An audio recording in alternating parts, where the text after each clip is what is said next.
Hear ye. What's up, guys? Welcome back to United Facts TV 876, where this is the Jamaican-based United fan channel where we strictly talk facts. Alright, smash the like button, subscribe if you're new. We're going to talk about our manager, Erik ten Hag, and everything transpiring around Manchester United. Let's get it.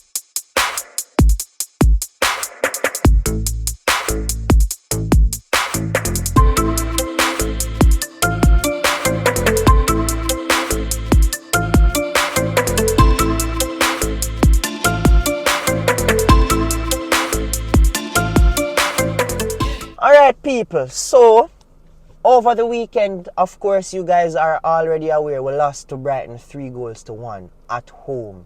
Very disappointing. The performance of the team was disappointing. The coaching was a disappointment as well. Guys, watch back my reaction. However, I am not in the Ten Hag train. No, sack Ten Hag train. I am not a part of that. Because the fans who are saying this, the pundits who are saying this are detracting from the real issue. The Glazers, the running of the club, right? That is the issue. And in fact, Ole Gunnar Solskjaer, our former manager, prior to, what's his name? The German guy that came as the interim and was promised to be some sporting director. Ragnick, right?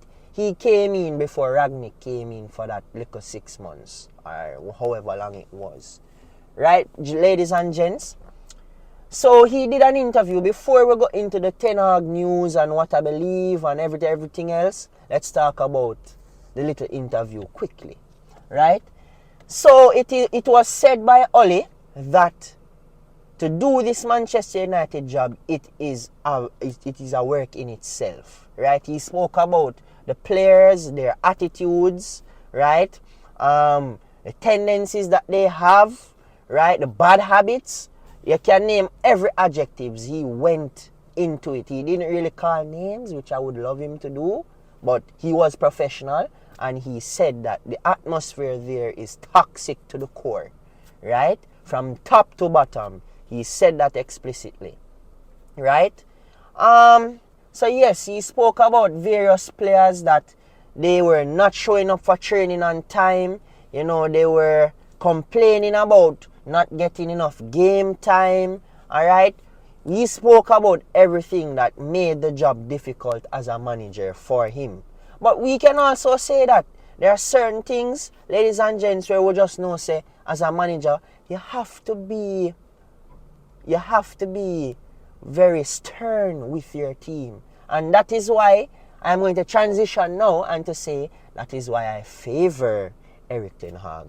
Because he complained about players like Sancho, right? It was said that Sancho came in, was brought to Manchester United to play right wing, but when he came, he wanted to play on left hand side. We all know Rashford is there to play that position, right? So why in God's planet, guys, Mr. Sancho just feel like say he must come into the team and to try and play left wing where he was playing right wing, left, right and center when he was at Borussia Dortmund. Tell me, what logic is that? So I'm just giving you this sort of example and I'm not throwing Sancho under the bus because then again, let me not say that. I am still upset with what Sancho did to our manager, regardless if the manager said what he said. He's the manager. He's your boss. So you don't do things like that. Going on the media and saying he's XYZ, right? He's your boss, Sancho. So you were wrong. So right now, yes, I would love Sancho to be in the squad. It adds a dynamic to the squad. You're talented. But principles are principles. And we don't want players with that mentality in the club. We want winners mentality, humble mentality. So Ten Hag, I am completely on your side. And let's get back to the Ole thing here now. That is why I'm saying I don't really rate Ole as a coach because he was not able to handle situations as such. He was too of a yes man. Yes, Glazers, I'll do this your way, Glazers. Yes, Sancho, I'll give you what you want. Yes, Pogba, I'll play you on the left-hand side. No, that is not Erik ten Hag. And I believe the management that Erik ten Hag does is the sort of management that we surely need. So we don't talk about Ole and the interview. Go and watch the interview, right? It is out there. It's all over YouTube, right? So yes. So let's talk about the manager now. Now, we had a pundit on ESPN calling Ten Hag delusional. I'll just drop the clip right here. But Craig, they've just been unlucky. Well, we've talked about this manager who had quite a lot of praise last year. And rightly so after a bad start. We've talked about him this year in previous games. Wolves game, where he was talking nonsense, particularly with the Anana incident. The Arsenal game, where he was talking utter nonsense, which he's reiterating there. This is the most deluded manager currently in the Premier League by some stretch. He called Ten Hag delusional for him saying that some penalty was supposed to be given in the Arsenal game. I believe is when Gabriel and Rasmus Højlund went at it, right? And few other stuff, guys, right? There were people calling in on TalkSport. For those who don't know, type in TalkSport on YouTube and you will see the video where fans called in talking about he's out of his depth, he needs to be sacked, X, Y, and Z. And this is what the media will want to push, to detract from the real problem, right? Any manager can come to Manchester United and they won't change the stakes. I'm telling you, they won't change the stakes because Manchester United is in complete disarray from the very top to the bottom. So the mere fact that the top part is in disarray, it will result in problems. It will trickle down people. It won't be good in other aspects of the club. And also it was released that employees are unhappy with the state of the ownership and what will be their position moving forward. The Glazers have not communicated these things as well. But I'm not going to get into that just yet. Right? So, you can go on those TalkSport and hear fans slating Ten Hag. And yes, it can be as a result of the last 3-1 against Brighton. But let us be realistic and let us think about it first. Sit back as fans and analyze the Manchester United situation. Any manager that comes into this club has a very hard task. It can be Zinedine Zidane. It can be El Zaghi or whoever I'm named. The guy, I don't remember if he's a Brighton manager or what. Some manager named El Zaghi. You can get Conte to come. Anybody to come, people.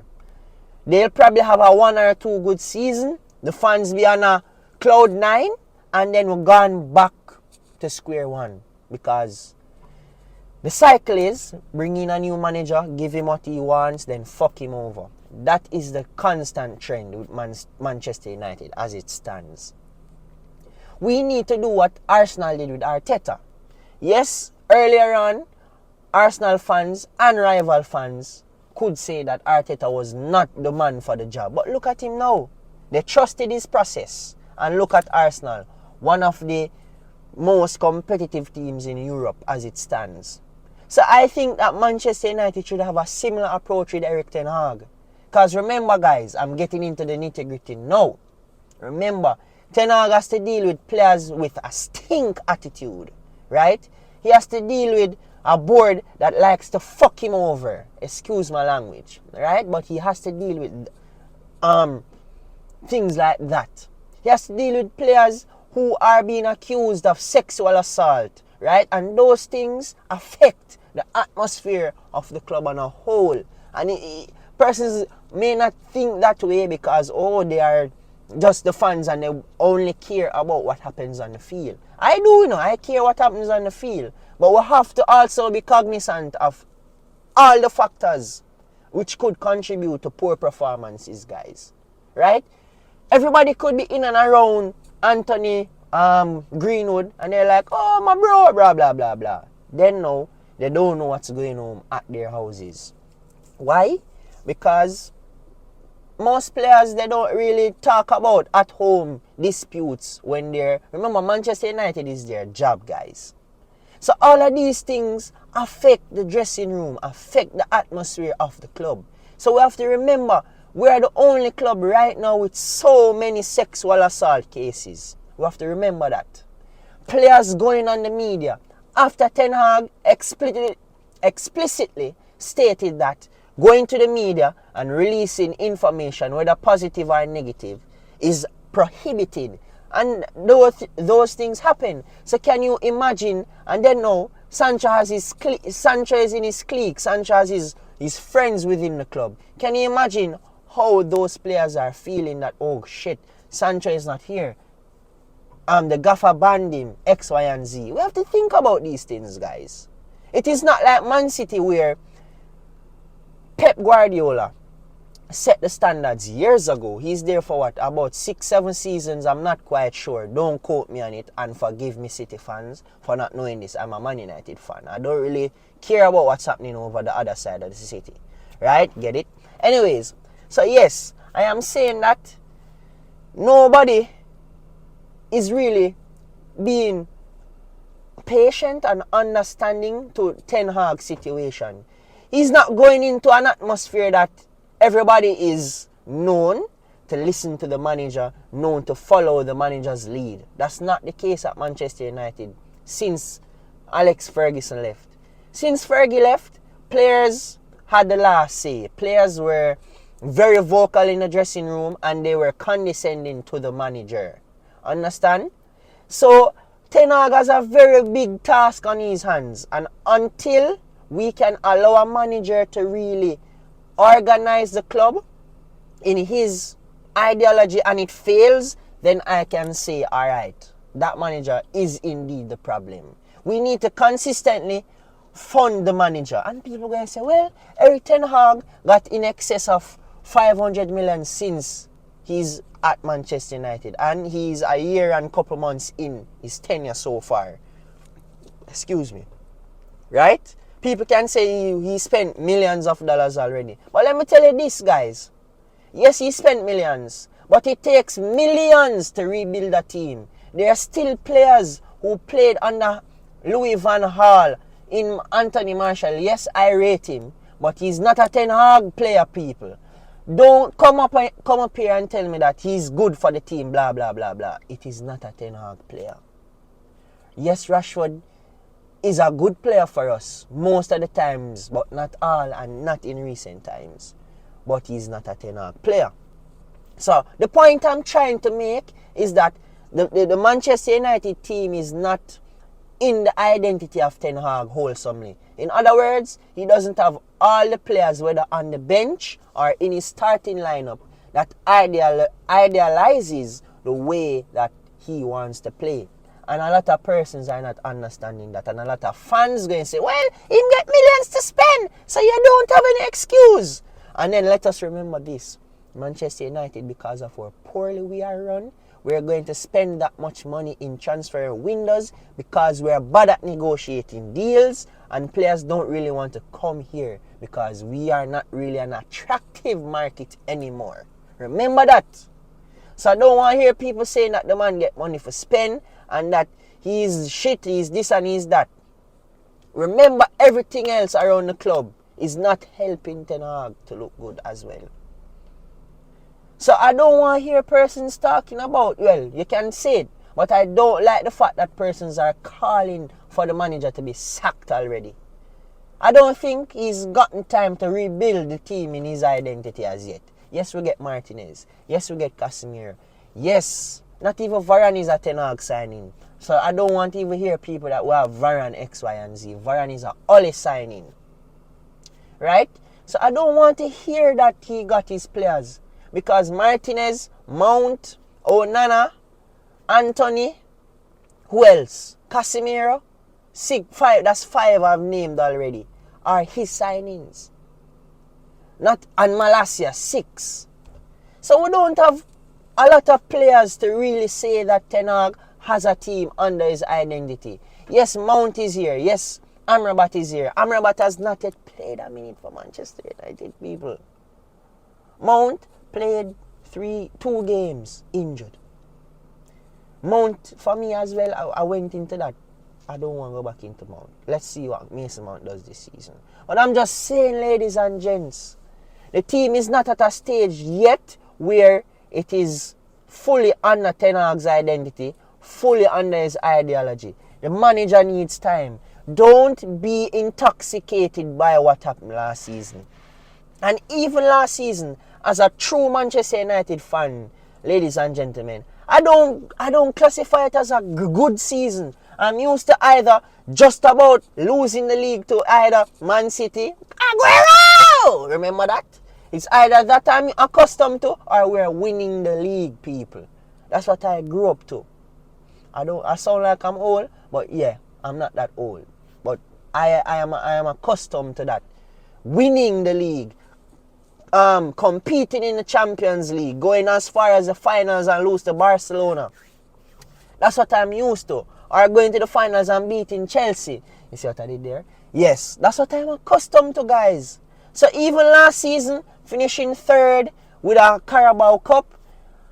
Yes, we won a Carabao Cup, but I'm not bragging about it. That's not one of the cups that, guys, Man City won a treble without the Carabao Cup. To show you that the Carabao Cup is not that significant. It is the FA Cup, the League, and Champions League.